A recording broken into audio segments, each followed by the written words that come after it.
Okay, 3, 2, 1. Oh my goodness. Good morning, good afternoon. Whatever it is for you, I hope you're having a fantastic day. My name is Zach Schaumler. Wow! Does it feel good? I'll be honest, I was very nervous to record this episode. I haven't recorded anything all week. And it just feels good. It feels right. I was nervous. I don't know why I was nervous. I just was. And I feel like that's how, starting the show that way, going, oh my, it just works for me. It makes me so ready to go. I'm encouraged to tell you guys that Strong Opinion Sports is more than just a YouTube channel. It's also, people don't realize the show is actually a podcast. So if you listen to podcasts, you can subscribe to Strong Opinion Sports on iTunes, on Spotify, on SoundCloud, everywhere you can listen to podcasts. There's an audio-only version of Strong Opinion Sports. Please go listen to it. It does me a huge help. Everywhere you can listen to podcasts, you can find that. Please rate it if you want. It would really help me. I think people don't realize I'm not just a YouTuber. I also film the show, and what do I do? What am I saying? I record the show and I put it on iTunes. English is hard, you know me. I want to start today with this. I have a thing I'm really fired up about. I've been getting a lot of questions about the NFL Combine. People are asking me, why haven't you covered the Combine more? What do you think about this guy's bench press? What about this guy's 40-yard dash time? How about Joe Burrow's hand size? Ooh. Let me answer all those questions. I got a litany of them. Instead of doing an episode dedicated to the Combine, I'll just say this. I don't care that much about the NFL Combine. I don't. I just... It's not that I hate the Combine. It's nothing like that.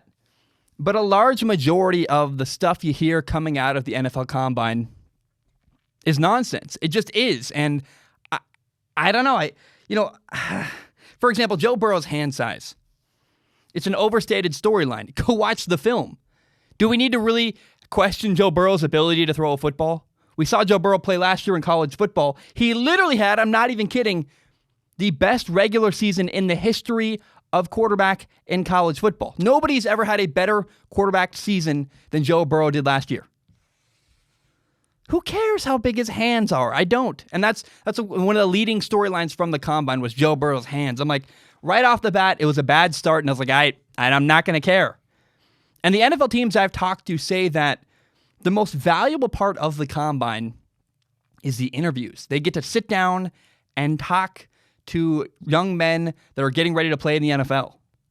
You get to meet guys face to face. You get to know them. You learn about their personality. You get to shake their hand. Again, most of the Combine stuff is nonsense and kind of meaningless. There are all these talking points. All the numbers, bench press, 40-yard dash. The hype is ridiculous. Bruce Arians, the head coach of the Tampa Bay Buccaneers, gave a really good quote. He said this. This is what Bruce Arians said. He said, you might run a 4.3 at the Combine, but your tape will say you run a 4.6. You might run a 4.6, but the tape will say you run a 4.4. The tape don't lie. The Combine lies, and you can fall in love with the Combine and then get your butt broke. And he didn't say butt. He said a different word I don't say on this podcast. There are so many factors behind the numbers guys put out at the Combine. Technique. Look, the 40-yard dash is so much about your technique and how you get off the line. Then there's nerves. Is a guy nervous? Does he test well? Who knows? He might be great on a Sunday, but hey, come test day, he's nervous. Who knows? The health plays a part. Are you sick? Is your hamstring messed up? How's your ankle? The testing at the Combine is such a limited sample size. And I personally, I don't trust it too much. I just don't. And the NFL teams I've talked to don't give it that much weight either. They're just like, it's interesting. But you got to realize a lot of weird factors play a part on the Combine testing day. Again, was the guy sick? Was his ankle sore? Again, bad technique at the 40-yard dash can really, really mess up your time. You can be really football fast. You're great when you're in the moment playing football, and getting off the line at a 40-yard dash, you're just not the same player. That's really a thing. Now, the reason why the mainstream media talks so much about the Combine is because it gives them clicks. Let's be honest. That's what happens. It's February. There's not a lot to talk about. There's not a lot to pay attention to for a fan. The Combine is full of filler content. And all the numbers helps the players, not the teams, right? All the stuff about, there's a bunch of lists that come out. You look at Instagram the week of the Combine. These are the top 5 bench press. These are the top 5 40-yard dash times, the top 5 vertical jump. And if you're at the top of the list, to get your name out there. Ooh, a lot of people learn the name of people that had the highest vertical jump and the best 40-yard dash time. They become names you've heard of when they wouldn't have necessarily been before. It's all marketing. It's all marketing to help the players get known. Now, the combine is good. The combine is a very good thing. It helps market the players, and it allows NFL teams to interview the people they're going to hire to be a part of their franchise. But the NFL Combine simply is not about the numbers anymore. It's just not. It's more of a gigantic conference where you can shake hands and get to know people. That's the most important part. Scouts come talk to each other. General managers come talk to each other. They all talk to the players. It's a big deal, but it's not necessarily about the testing numbers that you're marketed that it's supposed to be. It's this huge event, and it's really more of a social event. But it also provides a lot of content, right? The media loves the combine because there are so many little things you can hype up and have as storylines. Now, the reality that people don't like to hear is that most of the content, most of the stuff you hear come out of the combine is filler nonsense. It's just not a big deal. It doesn't matter. I mean, the Patriots head coach, Bill Belichick, wasn't even at the start of the NFL Combine. He was at Middle Tennessee State scouting a guy named Tyshun Render, a defensive end from Middle Tennessee State. That's where Bill Belichick was when the NFL Combine began. Again, it's a social event more than it's about the numbers. And if you're going to scout a player, what you see on film is so much more valuable than the numbers that are output at the NFL Combine. They're just, as the Combine started in the 80s, and as the years go on, the testing numbers become less and less relevant to teams, and the interviews become more and more important. Film doesn't lie. Bruce Arians said it in his quote, "A guy can look fast in gym shorts, but on the field, in pads, playing football, might not look the same speed." It's a real thing. And what's really, really irritating to me, I know the quarterback position really well. That's what I know best. And, you have quarterbacks throwing in gym shorts to receivers in gym shorts. There's no pressure. It's all on air. And everybody says, well, this guy had a great day. And I'm like, yeah, he better. Justin Herbert better look really good throwing with no pressure in his face, no pads, no defender, just a receiver running routes on air. You better look good. I don't understand all this hype. Like, every quarterback looks pretty good throwing at the NFL Combine. And if you don't, it's a gigantic red flag. All the Combine can do is hurt you if you're throwing. Literally, that's all it does. But film matters so much more, especially with quarterbacks. Teams are like, well, this guy went way up the rankings because he threw the ball well at the Combine. He made terrible decisions last year in college football. Decision-making's more important. Everybody can throw. Some can throw way better than others, but you already would know that going into the Combine. You shouldn't take the Combine, watching a guy throw there, to understand whether they're good or not. A lot of it's just fodder. It's nonsense. It's for the fans. It's to help players get their names out. But NFL teams don't care about this stuff. The throwing, the running, they want to talk to people and get to know them, but they watch the tape. They know how a player plays. Film matters more. And again, every single quarterback better look good throwing in gym shorts. It just is ridiculous. People are like, this guy moved way up the charts. Not okay. Like, this is kind of ridiculous. And here's where the Combine helps. The Combine is really good for two types of players. Number one, it helps small school guys who played at really tiny colleges, Division II, D1 AA schools. And like a Division II guy probably isn't at the Combine, but a guy who plays Division I AA, a guy played at, I believe, Rhode Island, Zay something, had a great 40-yard dash time, and people went, oh, good. Because here's the thing. When Zay was playing at Rhode Island, he wasn't playing against top talent in the nation. So he had nothing really to compare him to. You go, okay, wow. We can see on paper he really is as fast as the tape shows. Because we wanted to see how he stacked up against a guy from Alabama. He might be fast at Division I, the lower level. But is he really fast against the top-level guys? Oh, he is. But here's the other thing. That's what the Senior Bowl is for. All the Senior Bowl stuff allows you to get a guy in pads running on a field next to another guy from a bigger school. If you want to make a name for yourself, do it at the Senior Bowl. Again, the 40-yard dash time is so overstated at the NFL Combine. Here are the other people that it helps. So the Combine helps teams get a sense of a player's character. Everybody benefits from this thing. Teams love it because they get to interview a guy, talk to him, but it's especially helpful for a guy who has a questionable narrative about his character, a guy who has work ethic problems, reportedly, or a guy who's had off the field issues. A team can ask them directly, hey, what's up with this? What's up with your work ethic? What's up with this thing where you got in trouble? What's up with this or that? And a player has to respond directly. It's literally a job interview. That's great. People love that. It's really good for that. But again, I want to repeat this. The combine is less about the numbers. I mean, the numbers are a silly sideshow. The testing was so important in the 80s, but now we have way more film. We have way more information than ever. We have Google's a thing. When the combine started, it was really hard to find information on players. It was really valuable. The numbers and the testing at the combine are so less valuable now than they were before. A lot of it now is marketability. Oh, this guy's fast. This guy's strong. Get your name out on Instagram, literally. Today, the NFL Combine, the most valuable thing it does is allows teams to meet players face-to-face in an interview setting. Now, the media hypes up the numbers.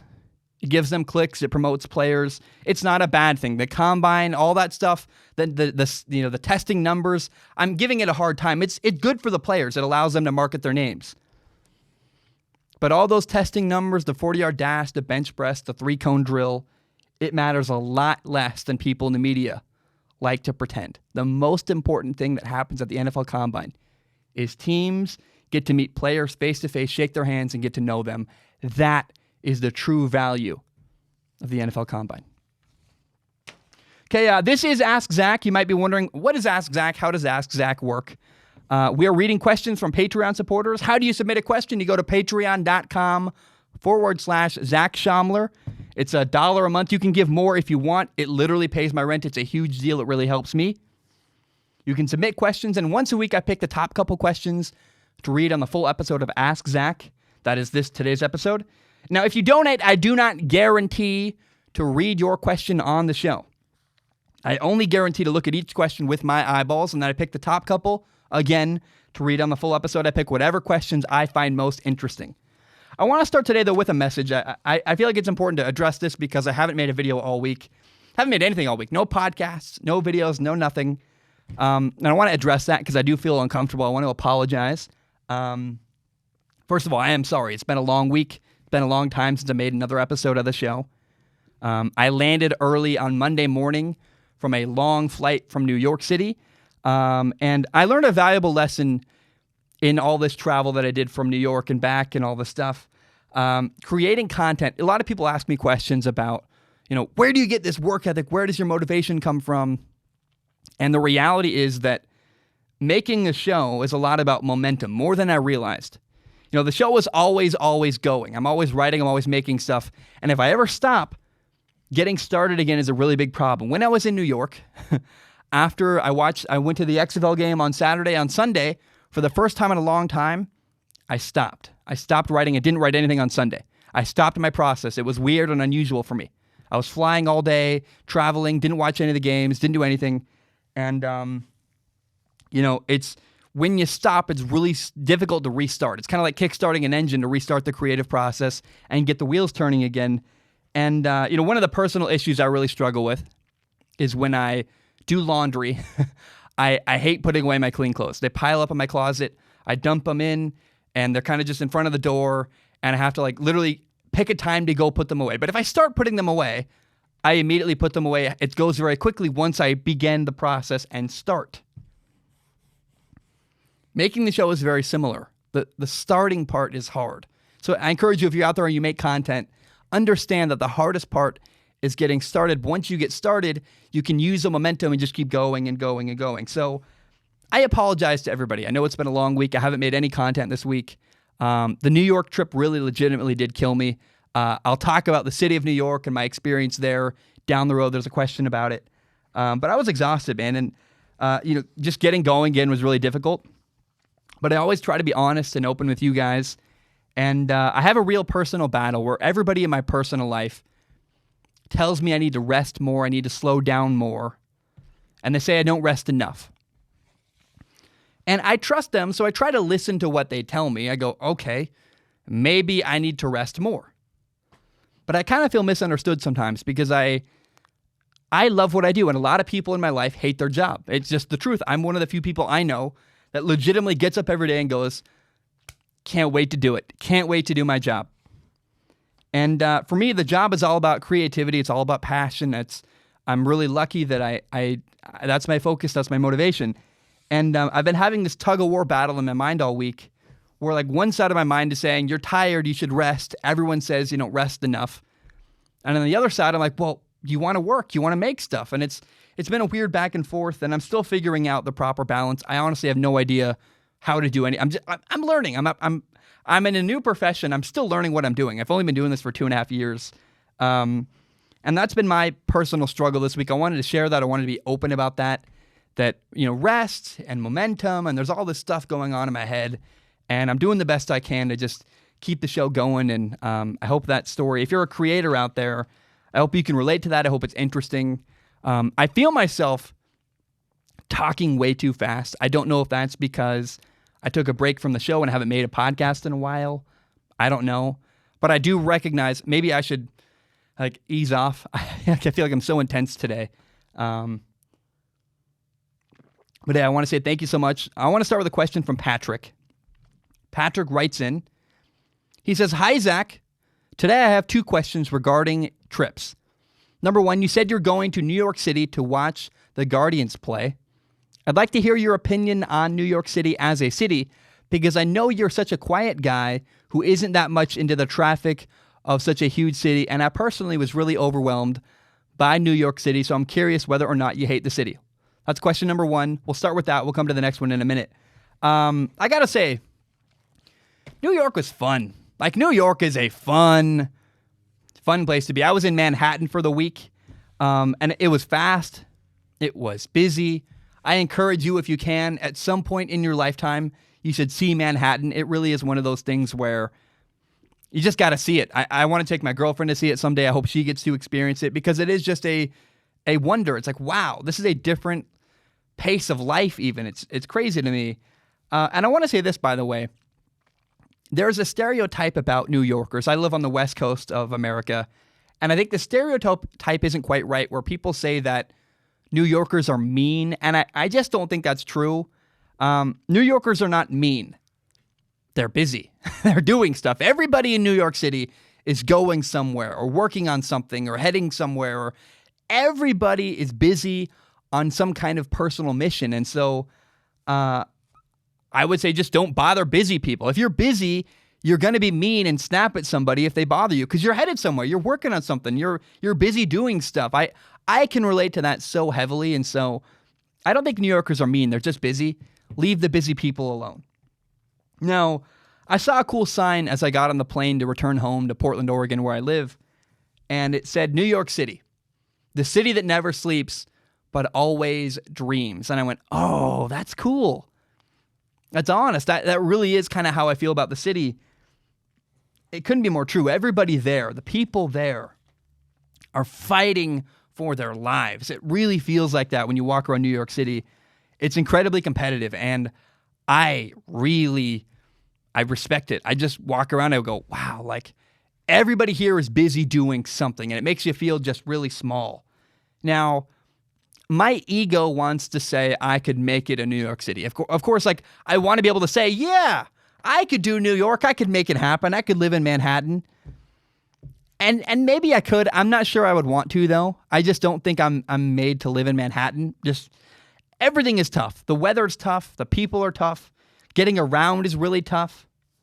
I mean, I stayed with a friend in Manhattan, uptown Manhattan, and where I was staying was 8 miles from MetLife Stadium, which is where the New York Giants play, which is where the New York Guardians play. That's where I was going to watch the game on Saturday.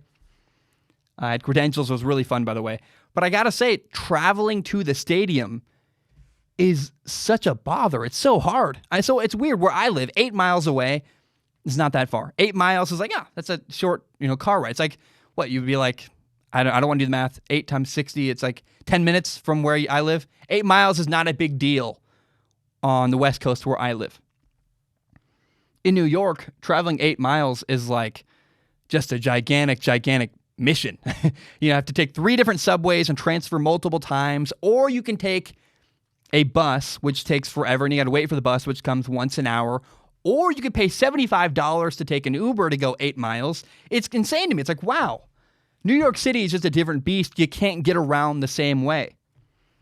So Patrick is right. I'm a quiet guy. I hate traffic. Like, I hate traffic more than anything. And, New York has no personal space. It just killed me.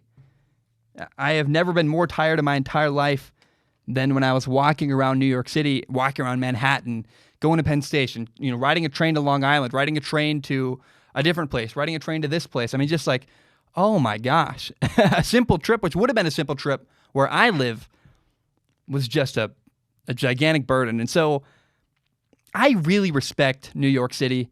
It's a really cool place. And if I was a normal person, maybe I could make it work in the city if I didn't have, like, my job is my life and I need a studio space to record. And I really don't want to party. I don't want to do all that stuff. And so I'm a huge introvert. And honestly, the charm and the beauty of the city kind of wipes away after about 20 minutes. Like, I'll always think that New York City is beautiful. Manhattan, oh my, it's magical. Like, it really is cool. I was in Central Park and I saw the spot where John Lennon died, and I was like, this is just unbelievable. It's really cool. But the more you exist in Manhattan, the more the city becomes an obstacle rather than this thing of beauty. You're like, I got to get over there, and there's this, and it's just, New York is tough, man. And man, I love the people, though. I love the people. They work so hard. You have to make it there. And I have just tremendous respect for all the people in New York City. Gosh, man, the people who make it there are the kind of people, they say this, if you can make it there, you can make it anywhere. It's just true. I mean, it's just the most competitive place I've ever been. It's competitive to get a seat on the bus. It's competitive for everything you do. You're constantly fighting and competing. And for me, it wore me out. But I know that, man, if you could make it there, you could definitely go to Cincinnati or Portland or Seattle. If you can make it in New York City, you can make it anywhere. That really is true. I'm not sure I'd want to make it in New York City, but I really respect all the people there. Let's read the second part of Patrick's question. He says, do you think about a trip to Europe? You definitely have listeners here, and I'd love to meet up and take you to a German soccer or GFL game if you were coming to my area. Greetings, Patrick. Would I come to Europe? Of course I would, man. Europe is unbelievable. Honestly, one of my dreams is to go to, and a very new dream, because I really got into Formula One recently. I'd love to go to a Formula One race over there in the UK, over there in Europe somewhere. I don't know if Norway, I think Norway is considered Europe. I'll just say it. I'd love to go to the fjords in Norway. That'd be unbelievable. There's so much beauty. There's so much stuff over there in Europe that I've never seen any of it. I've never left America, actually. So someday, yeah, I should get my passport, and I hope I can go to Europe someday. I don't know how I would pay for it yet, but I really would love that. I'm sure I will. The show is growing, and we're getting closer to that kind of stuff. And if I go to Europe someday, I'd love to meet as many people as I can. That'd be really fun. I wanted to meet more people in New York. I feel pretty bad, but I got to New York and was like, how do I do this? How do I get around? I just was immediately exhausted constantly because of the drama of what is New York City. So I feel bad I didn't meet more people there. But if I go to Europe, definitely I'm going to make it, I really want to make a point to, when I travel places, say, let's pick a restaurant and hey, you want to come here at 1:00 at this time? I'll be there. That kind of thing. Like, I want to do meetups whenever I can. And I wish I'd done a better job planning that. New York was so busy. I never had a moment actually to sit down and be to myself. Every day was busy with something. I had a bunch of meetings and a bunch of appearances and a bunch of this and that. I never had a moment where I got to sit and breathe and be myself. But I really want to make a point next time I ever go anywhere else. I really want to do, hey, I'm going to Buffalo Wild Wings at this time, or I'm going to this bar at this time, or this or that, and make it available for people to come have breakfast with me or something, because I really want to meet people. That's how I'd love to use Strong Opinion Sports, to travel, go to games, and to meet people all over the world and all over the country. That would make me really happy. So Caleb writes in. Caleb says, hey, Zach, glad to see your New York City trip is going well. While visiting the Big Apple, what surprised you about the city and its fan culture? I remember a while back that you were interested in the New York market. Caleb, I got to say, first of all, getting to games in New York City is really, really tough. I had no idea, and I really respect the dedication of New York sports fans because, like, in New York City, you'd better put out a good product because it is a journey and a mission to get to any kind of sporting event. Going to Madison Square Garden, MetLife Stadium is in New Jersey, which is so far away and hard to get to unless you live in Jersey, basically. There's trains, there's buses, you got to ride an Uber. And I don't see myself ever doing local sports. I work on a national market. I cover all sports. I'm even covering Formula One this year, which will be like a step internationally for me. So I don't ever see myself doing local sports, but if I ever did, the three places I'd want to do it would be New York, Boston, or actually Philadelphia. They're three tough, passionate fan bases. I've now met people in Boston. I've met people in New York. It would be a blast. I'd get a ton of hate. That'd be part of the deal. People love to hate on Mike Francesa, the local New York guy. But it'd be a lot of fun. I just think it'd be so much fun to work in that kind of environment where sports fans are so intense and angry, but also passionate. Like, there's a lot of hate from New York sports fans, but it doesn't come from, I think, a bad place. I think it comes from a deep love for their team, a deep love for their city, their place they're from. It's a tribal love that I think is really cool. And this passion from sports fans in New York and Boston and Philadelphia, I think they're three special cities that love their sport more than a lot of places I've ever been. Like football, I guess in Texas is another place that's similar, but I just really, really, something about the East Coast and the magic of that harshness I really, really appreciate. Now, I'd have to learn baseball because I don't really like baseball that much. Baseball would be tough for me. People would want me to talk about the Yankees if I was a local New York guy. I don't think I could do that, but I will say I love those markets. I really, really admire, and I respect the passion people have. And with passion comes anger, but I don't mind the anger because I think the anger comes from a place of love for your team and love for your city. So if I worked anywhere on a local level, it'd be New York, Boston, or Philadelphia. I probably never will, but I really admire those three cities and their sports fans. Okay, Rand writes in. He says, "Hey, Zach, seeing as you talked about Rush last time, have you ever watched Formula One racing or thought of covering it? There's an excellent Netflix series called Formula One Drive to Survive that covers the 2018 season, and the 2019 season will be coming out soon." So this question came in a while back, and I didn't answer it. I sat on it. I waited for a while because I knew, hey, I'm going to New York soon. I'm going to be on a plane for a long time, and not just on a plane for a long time, but stuck in airports, stuck waiting in lines. Flying does not just include the time you're in the air. It also includes the hours you're stuck at airports. So for me, what I did is I spent that time watching Formula One Drive to Survive. I, downloaded all the stuff onto my phone. And I got to say, I am, on the other side of that, I am so in love with Formula One racing. I love it, man. I've always loved racing. It's been one of those kind of guilty pleasures of mine. One of my favorite movies of all time is the movie Rush. It's about James Hunt and Niki Lauda, two Formula One racers. It's got Chris Hemsworth, who plays Thor in the Avengers movies. It's a phenomenal movie. If you ever want to watch it, even if you don't, I just recommend go watch Rush. It'll really open your mind to what Formula One racing is. And then go watch Formula One Drive to Survive. If you've never, ever paid attention to Formula One racing, it will really, really open your eyes and you'll go, oh my gosh, this is a cool thing. I really think if you have any inclination, go watch it. Now, me personally, I've always been fascinated with racing. But the problem was I grew up in America, and in America, the only real example I had in front of me of racing on a mainstream stage was NASCAR. And I don't connect with NASCAR. The left turns, the culture, I know there's more to it. It's all about the cars and the drivers and overtakes, but for me, I just never really connected with NASCAR. It never worked for me. But Formula One, I get it. It really, really excites me. There's more than just left turns. It's really complicated. There's so many little layers to Formula One racing, and I love the culture. I love all of it. I go, oh, man. It just spoke to me. It made me really excited and really happy. So number one, I got to say, first of all, I am so glad that Formula One approved the idea for the Netflix series Drive to Survive. Formula One got on board. The teams that got involved for season 1, Red Bull was a big part of it. Renault was a big part of it. Haas was a big part of it. A lot of teams said, hey, we will open our doors. We'll bring in people. They can interview us. We'll give you all access. And I am so, so grateful for that. It's pretty clear in season 1 of Drive to Survive that Mercedes and Ferrari didn't trust it, didn't want to be a part of it.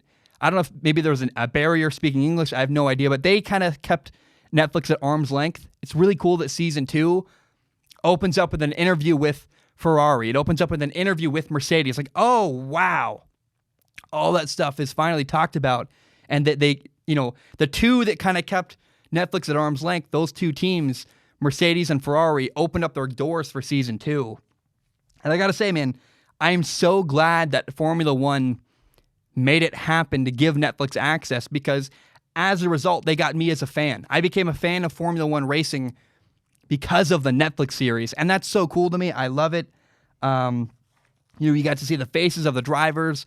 You got to get to know the team principals, who are basically like the head coach of the racing teams. You got to hear about the sponsors, hearing the story, seeing the faces, and getting to know the people behind Formula One sold me on the sport. I went, oh, that's awesome, and I love it. I'm a fan of the sport now. And I got to say, I'm going to follow Formula One racing this year. I tried following hockey, and it just didn't work for me. I like hockey. I enjoy live hockey. But hockey, to be honest, it happens too often. There's too many games for me to catch up and, stay involved with what's going on. And so it was overwhelming. Now, Formula One is very different. It's a new sport I'm going to cover. But there's a race only every 2 weeks. So I can go, oh, what happened? Digest it, make a video. I can make a video before each race and after each race every 2 weeks. Totally reasonable. I totally can do that. That makes sense to me. And so I love it. It's fast. It's exciting. There are so many cool storylines. There are rivalries. Drivers are leaving constantly and moving around. Personal stories. I cannot wait to watch Formula One this year. It starts on March 14th in Australia, and I'm going to follow Formula One this year. I am so excited. Guys, my throat is killing me. I need to take a break. When I return, the next question is all about stadiums. We got some stuff about what's coming up. We're going to talk about the Bengals. We're going to talk about Cam Newton. We have good stuff coming up. I'm going to take a short break. When I return, we'll talk about all that stuff. My name is Zach Schaumler. I will be right back.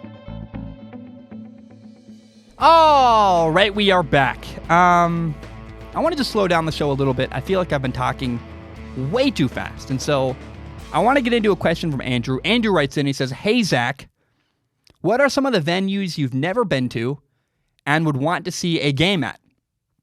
It can be any sport. Being a Kansas alumni, I can't think of a better place than Allen Fieldhouse. If you're ever in the Kansas City area, I'd love to get lunch with you. Andrew, yes, I would love to get lunch with you at Kansas City. That'd be fun. I don't know when I'll be there, but if that ever happens, Andrew, send me a message. I'd love to make that happen. There are a lot of places on my list. This question was fun for me because it made me sit down and write down 1, 2, 3, 4, 5, 6, 7 places that I'm like, if I could, I guess they're bucket list events or bucket list things I'd love to go see. I'm actually going to add an 8th one. Did I say 8? Whatever. I want to add one to the list that I didn't write down. Number 1, the thing I'd love to go see more than anything. 2 of them, actually, now that I think about it. I want to go watch a game at Wrigley Field in Chicago. I think it'd be so cool. It's a historic ballpark. It'd be incredible.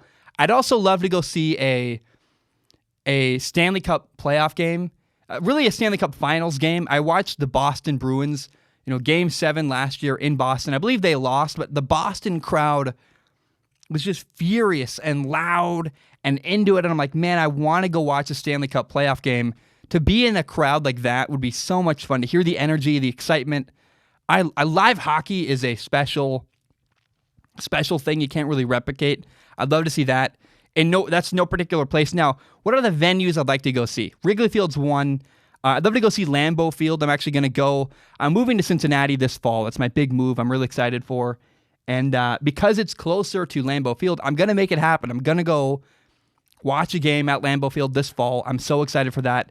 I'm also going to go to Soldier Field, which is also on the list. I want to watch a game at Soldier Field in Chicago.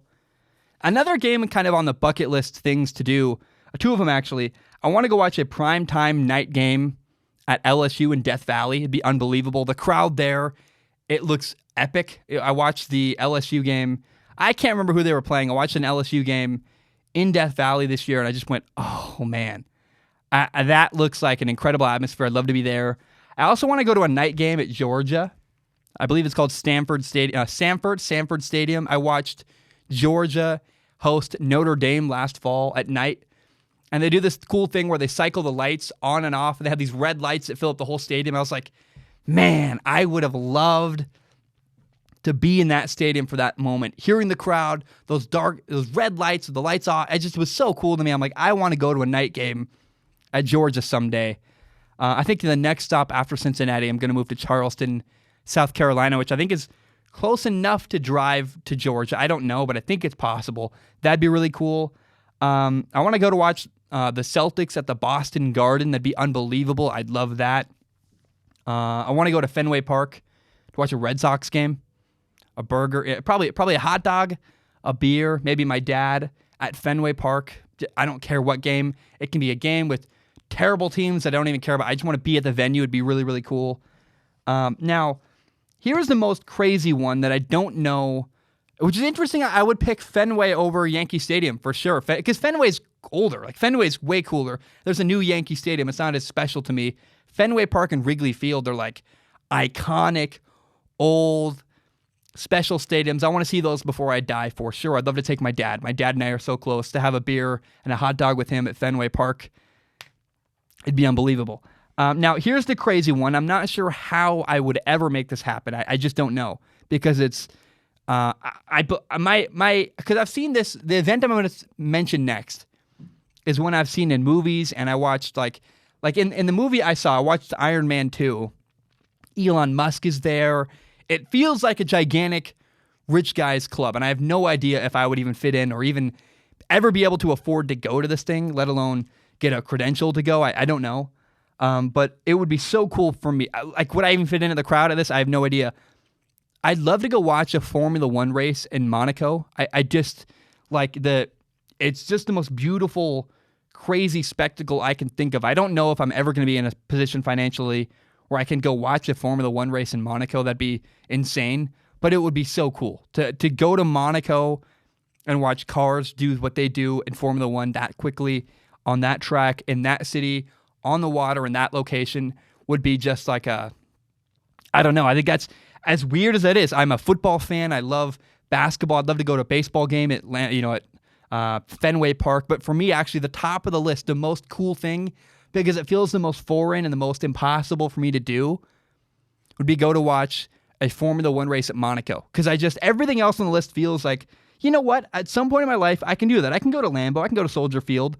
I don't know how. It sounds hard. But Monaco feels impossible. And so to me, if there's one event I had to choose and one location, one setting to go watch something, oh, man. Because I don't know how I would do it. I would love to go to Monaco and watch a Formula One race. That would be unbelievable. Now, the next question today is from Ben. Ben writes in, he says, "Hey, Zach, over the past few days at the time of writing this, people in the media are starting to seriously speculate that NFL front offices could have Tua higher up on their draft boards than Joe Burrow. Do you think it's possible Tua goes number 1 overall if he checks out by April? Thanks for reading this with your eyeballs." Yeah, I would not be shocked if NFL teams had Tua higher than Joe Burrow. So let's start off there. That would not surprise me. It's totally possible. Now, the only way I would ever see Tua going number 1 instead of Joe Burrow is if the Cincinnati Bengals decided to trade out of the number 1 overall pick. Right? That's the only way. If another team was picking 1, then maybe they would pick Tua instead of Joe Burrow. But there is no way. The Cincinnati Bengals have the number 1 overall pick. There is no way that if things stay the way they are currently, there's no way the Bengals would ever pick Tua over Joe Burrow. It's not possible.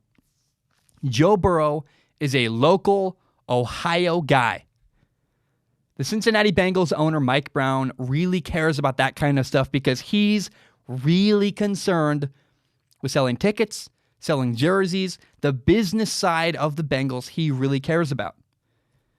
And can you imagine the optics? How would things look if the Cincinnati Bengals passed on Joe Burrow, drafted Tua, and then Joe Burrow went somewhere else and had a better career than Tua? The Bengals would never, ever live that down. If they passed on the local kid, drafted Tua, and then Joe Burrow was better somewhere else, people would never let them forget it. So they actually kind of have to draft Joe Burrow. It's who the fans want. He's from Ohio.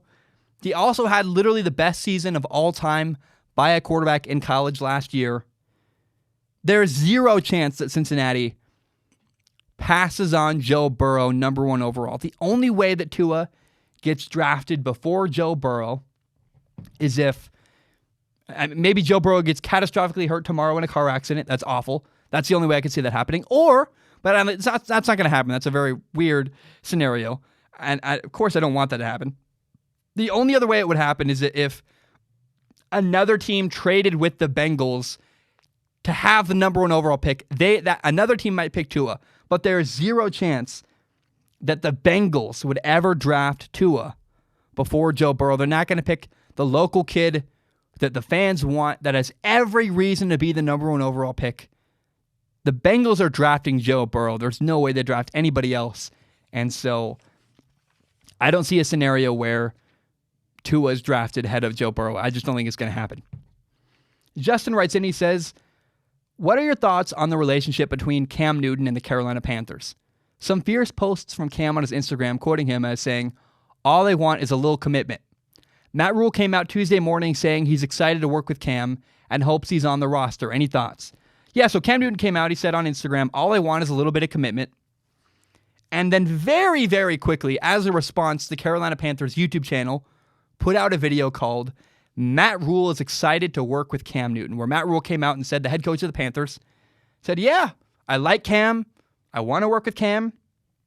And I'm focused on making sure that Cam Newton is healthy. So number one, right off the bat, what Cam Newton said on Instagram forced Matt Rule's hand to go, oh crap, we'd better say something positive about Cam Newton, because to that point, Matt Rule had been just getting introduced and getting used to the team and said, I'm not going to make any statements about starting players, no matter what. It's not my place, season 1. And so Cam Newton came out and said, I want a little bit of commitment. So Matt Rule got his hand forced, had to say something, said something positive about Cam Newton. Totally makes sense to me. But number 2, the thing the Panthers keep saying to me that's really, really fascinating is that they keep saying we need to see Cam Newton healthy. We need a healthy Cam. And you know what the underlying message there is? It means that Cam isn't currently healthy. Currently, Cam Newton isn't ready to go. Will he be by the fall? I'm not sure. Matt Rule was actually very uncommittal to Cam Newton. It's weird. Like, people are saying, well, Matt Rule committed to Cam. Not really. He said he's excited to work with him and that he hopes he's healthy. He said, the biggest thing he said is that a healthy Cam is a good Cam. He said, we all know that. That's not really saying, this is my guy forever, I love him. That's just kind of saying very generic, kind of non-committal weirdness. So to me, will Cam Newton be healthy? Again, I don't know. But if Cam Newton is not going to be healthy by next year, I think the Panthers got to find a new quarterback. A gigantic part of Cam Newton's game is his mobility. And if having Cam Newton run around, if his mobility makes him actually an injury risk, then Cam Newton's career is over. It's over. Cam Newton cannot win a game from the pocket without running. He needs to move. It's part of his game. It's a huge part of his game. Cam Newton cannot succeed the way Tom Brady does. Cam Newton cannot stay in the pocket, not run, and play quarterback at a high level. It's not who he is as a quarterback. He's not capable of that. He's 30 years old. He's almost 31. He'll be 31, I believe, in April or May. And I think the truth is that the Panthers got to move on. It's time for them to say, hey, we're getting on with things. We'll see. Matt Rule said what he had to say to keep Cam Newton happy. I don't know that that's Matt Rule going, I love Cam, he's amazing. It's Matt Rule saying, we got to keep Cam Newton happy. It doesn't help us at all to burn that bridge before we know what's going to happen. But my honest feeling is, hey, Cam isn't healthy. He sounds like he's really injured, and that's pretty bad. And so, in my opinion, my belief is that Matt Rule said what he had to say in order to keep Cam Newton happy. I'm going to skip ahead to a question at the bottom of the list because I think it fits in good here. Delancey writes in, he says, hey, Zach, I watched a video talking about PJ Walker and what his role on the Colts was, and I was wondering if he made the jump to the NFL, what would be the best fit for him? Thanks so much. If you're ever in Port Angeles, Washington, let's grab lunch. Delancey, I made a video about this. I really would. I would love it if you go watch it. I need the views. It'd be great. It's called PJ Walker's NFL Future. And in that video, I talk about how Cam Newton, what am I saying? I talk about how the Carolina Panthers would be the best fit for PJ Walker, the quarterback of the Houston Roughnecks. Go watch the video if you want to learn why. But I think there's a great argument for why the Panthers should go after PJ Walker and why PJ Walker would be a great fit, in fact, with the Carolina Panthers. Okay, the next question today is from Cedric. Cedric writes in, says, hey, Zach, I guess by now we all know your opinion about stats, but what do you think about the Pro Football Focus grades or stats, as they aren't as trivial as the usual total stats like yards and interception? Would love to hear your quick opinion about it. Greetings from Germany, Cedric. I know very little about Pro Football Focus. I know my principle is I don't try to listen to the stats very much. I do believe that a lot of their stats are derived from like more behavioral stuff. So if there ever were stats that are valuable, it might be Pro Football Focus. I cannot remember a time. I don't believe I've ever been to their website. Maybe I looked at it once, like 2 years ago, but I just don't think I've ever been to their website. I don't use their stuff. I really tried to block out all other opinions and analysis when it comes to players because I don't want my opinions to be tainted or messed with. I really want to be sure that when I say something, I know I'm not, maybe the word is cross-contaminated. My opinion comes from only my head, and I haven't heard it from anybody else. And so I really block out all other sources of media when it comes to player evaluation. But I will say this. I know 4 people who work for Pro Football Focus, watching film and creating some of the numbers they come up with.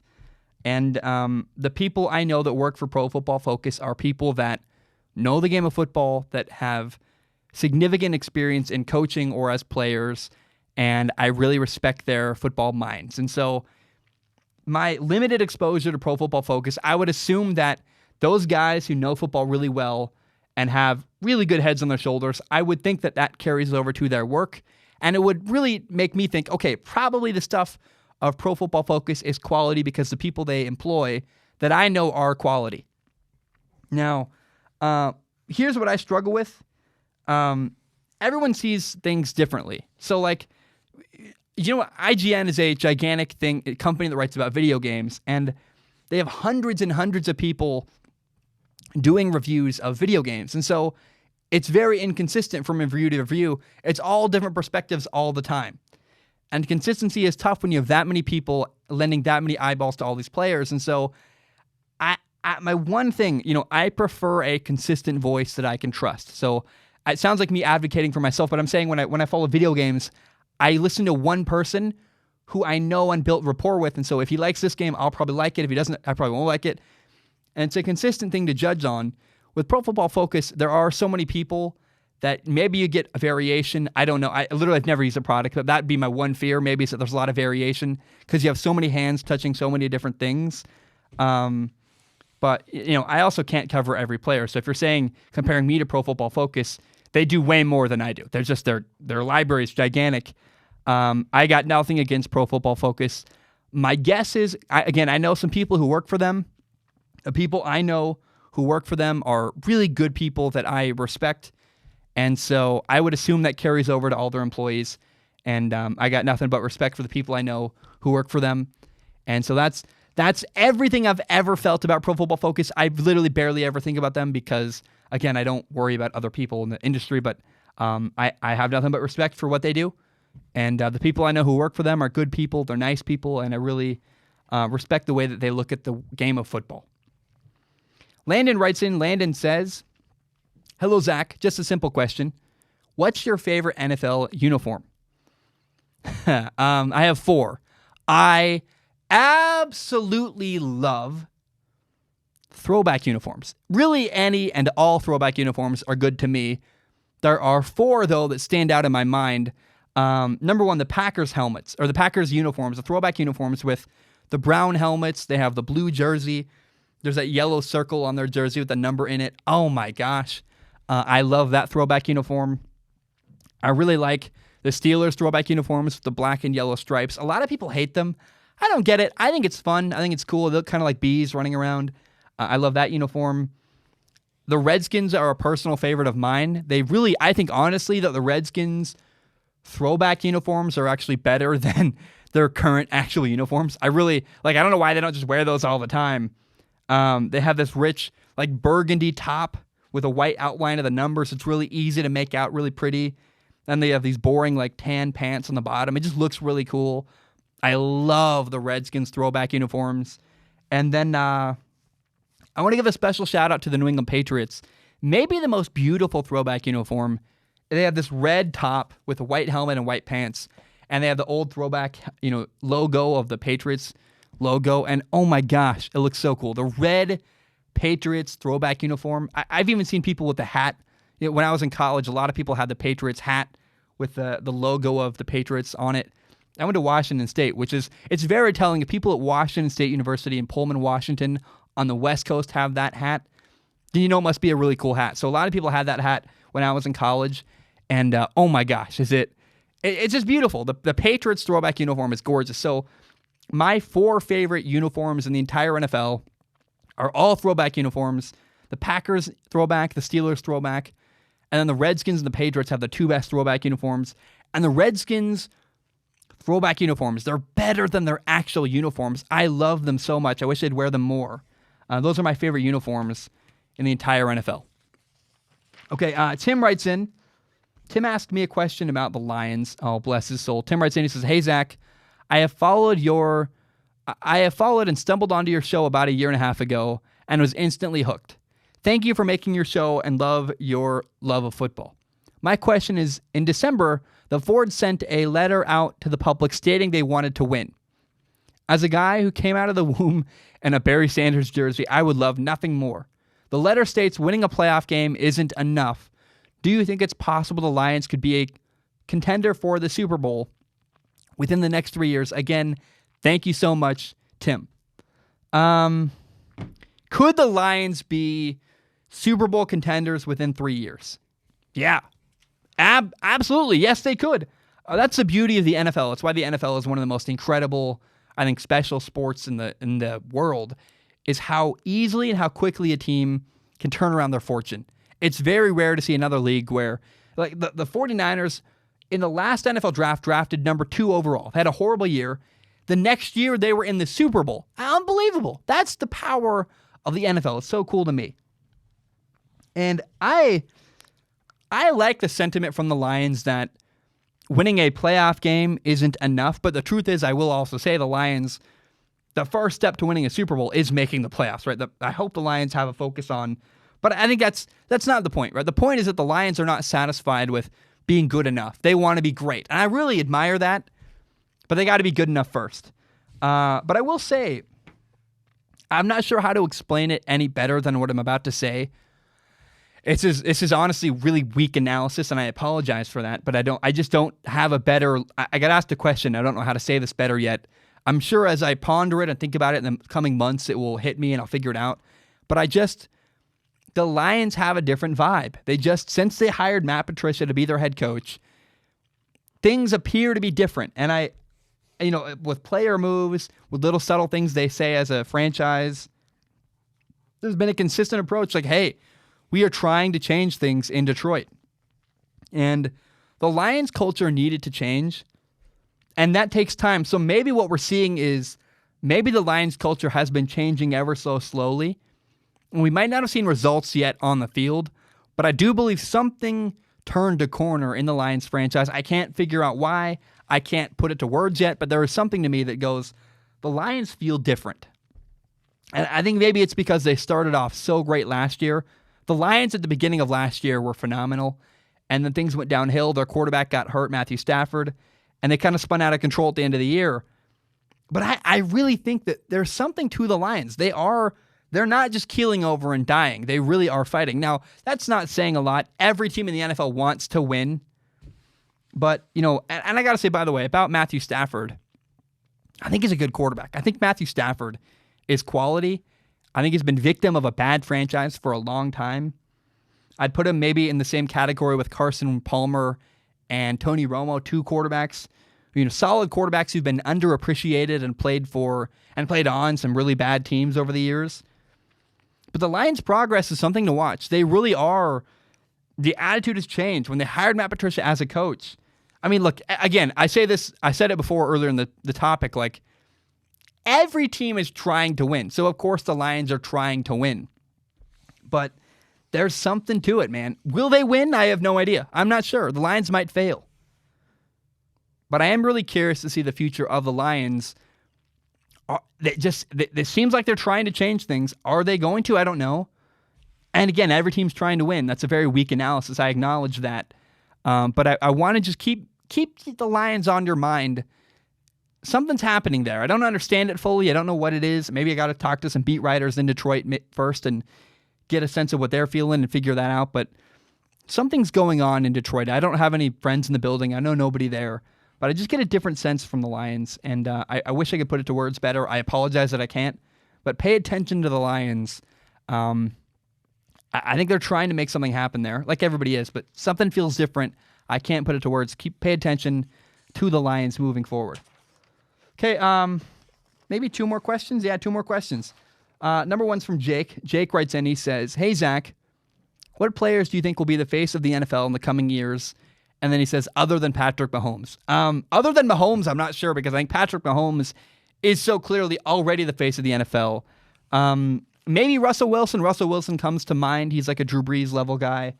To me, though, the person that I think will be a future face of the NFL that he already kind of is Deshaun Watson. Deshaun Watson, he's only 24 years old. He doesn't turn 25 until September. The dude has a great arm. He makes great decisions. Nobody is explosive the same way Deshaun Watson is. He's a great runner, but he's got a great arm. He's a better thrower than a lot of other guys who can run around. And even guys who play similar, like Kyler Murray plays similar to Deshaun Watson. They have a similar skill set. But Deshaun Watson presents so much better than Kyler Murray. Deshaun Watson is such a good speaker at the podium. I really think that the guy with a lot of potential to become a future face of the league is Deshaun Watson. Both on and off the field, he is a star. And I think him and Patrick Mahomes in the coming years could be. Deshaun Watson and Patrick Mahomes could be future faces of the NFL. Patrick already is. I wouldn't be surprised if pretty soon Deshaun Watson's up there with him. He's a guy who really, really, I believe, has massive star power in Houston. The final question comes from Daniel. He writes in, he says, "Hey, Zach, are you in favor of the NFL's proposed 17-game season and the new playoff structure?" So if you don't know, a 17-game season has been proposed. It would shorten the preseason down to 3 games. You'd have 17 total games in the NFL regular season. And first of all, it would give the players a little bit of money. It would also add, this whole proposal would add another team from each conference to the playoffs, making it, instead of having 12 playoff teams, we'd have 14 every year. Personally, I don't like the change at all. I think 16 games is already a little too many. 17 is insane. It's just crazy. To add another game without adding another bye week is really problematic. Guys are going to get hurt even more. People's bodies are destroyed at the end of an NFL regular season. I'm not a fan of this at all. I think if you're going to add another game, you should add another bye week. Player safety has to be paramount, and I think spreading it out 2 more weeks of the season would be totally fine. I like that idea, and I don't like change. I'll be totally honest. I don't like any change. I'm never a fan of it, and I think that adding more playoff teams, it's not a terrible idea. Like adding more playoff games, sure, that's awesome. More playoffs is good, right? We like playoffs. They're fun. They're amazing. But it does feel like it cheapens things a little bit to have 3 wild card teams in each conference. I don't know. I don't want bad teams getting into the NFL playoffs, and that's what my fear is could happen. So I don't know. I will say that having another playoff team would make the number 1 seed in the NFL playoffs even more valuable, because the only teams that would have a bye week, week 1, wild card weekend of the NFL playoffs would be the number 1 seeds. So then teams would fight even harder for that number 1 seed, because being the number 2 seed means you still got to play a week in the wild card round of the playoffs. So we would never see a more valuable spot than having the bye week. Being the number 1 seed in the playoffs would become an even bigger deal than it already is. It's a massive, massive deal. But I got to say, this is all business. It's just so teams and so the league can make more money. I don't think it's what's best for the players at all. Even if it makes them a marginal fraction more money down the road, are their bodies worth it? I'm not a fan. I don't like it. Also, again, I don't want to put bad teams in the playoffs. I just don't want to see a 7-9 team consistently in the playoffs. I just don't like that idea at all. But here's the truth, honestly. You want to hear how I feel about the 17-game season? Who cares until it's real, right? Until it's real, it doesn't matter. And then once it's real, my opinion doesn't matter. I have no vote. I have no say whether this happens at all. On March 12th, it's going to be decided on. By March 12th, we'll know whether the 17-game season is happening or not. And again, I have no control. I have no vote. Whatever happens, happens. And I'll just have to take whatever happens. I don't, like you out there as a fan, you don't control what happens with the 17-game season. All we can do as fans of the sport we love is accept what is and enjoy whatever product is put in front of us and make the best of it. So whether I agree or not doesn't actually matter. I'm hesitant for change. I'm not people really struggle. I struggle with change. A lot of people struggle with change. My concern is this really what's best for the players? The NFL will argue, well, they get to make more money, but at what cost is my argument. But at the end of the day, who cares? I mean, right? It just the NFL wants to make more money. They want to have this argument. They'll do whatever they need to, and I have no say in the matter. So, does my opinion? I think people want to hear it, but at the end of the day, I have no control what happens or what changes or doesn't. So I'll just have to accept whatever the NFL ends up deciding with the 17-game season. So that's my opinion. Is it really best for the players? I don't think so. I wish they would add another bye week. If they're going to add a 17-game season, that would make me feel a lot better about it. But we'll see what happens. March 12th is the deadline that we will learn. By then, we will know whether or not the NFL season has been extended. Guys, my name is Zach Schaumler. Thank you so very much for tuning in. I want to end the show this way. It's the way I end every single podcast. If you're struggling, please go get help. Nearly 4 years ago, my younger brother took his life. I guess it's been longer than 4 years ago now, so a little longer than 4 years ago. My younger brother, Zane, committed suicide. And it's miserable. It's terrible. It's the worst thing ever. And in that experience, I learned 2 really painful lessons. Number 1 is that if you're struggling, please go get help. One day I walked into my dad's house, and my brother was dead on the floor. Had no idea. I just, I went upstairs and Zane was dead on the floor. No one ever knew no one had any idea he was struggling. He never told anybody. He just one day took his life. And so I really don't want that to happen more. So I'm begging you, if you're out there and you're having a hard time, please talk to somebody. Talk to a counselor, talk to a teacher, talk to a parent. Tell somebody your struggles. Go get help. Don't suffer in silence the way that my younger brother did.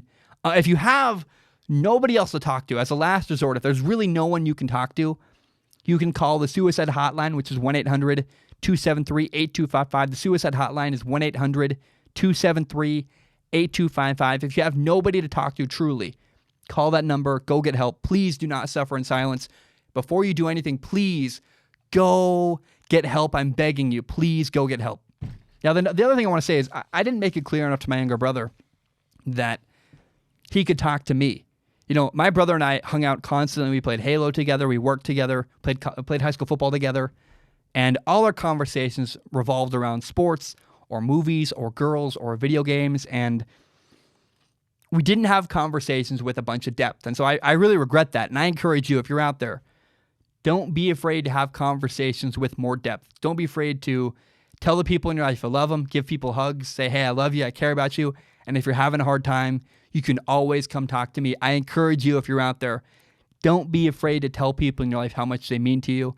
And please make it clear to them if they're struggling, they can come talk to you. Guys, my name is Zach Schomler. If you're struggling, please go get help. Hope you have a great day. But bam, we are done.